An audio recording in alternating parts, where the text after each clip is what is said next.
4月14日时阵，阳明山小杨溪发生火灾，拢总有4.5公顷受损。发生火灾迄个时阵呢，这文化大学第2系教授也带学生去到小杨溪，用这无人机提供警消人员准确的位置，协助这直升机转水拍火。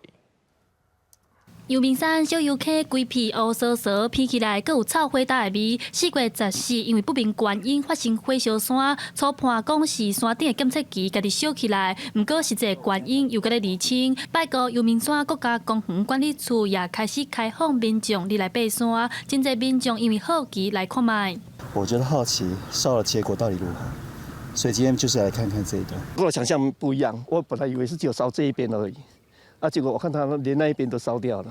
伫咧烧起来第一时间，文化大学第2系教授就带学生去到小杨溪，运用无人机技术协助警消人员救灾，提供因准确的调火坐标，甲位置保护消防队的直升机去拍火。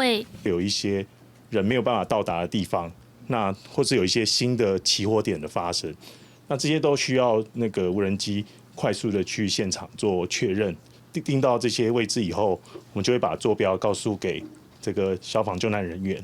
教授表示，文大无人机团队成立这档的时间，若是阳明山出现山难，拢会出动无人机去斗救人。这届拄着大火是头一届。教授讲，阳明山这个所在风真透，要飞无人机需要真长的训练时间。这届救火经验也展现出来学生平常时练习的成果。记者戴亚轩、柯敏哲台北报道。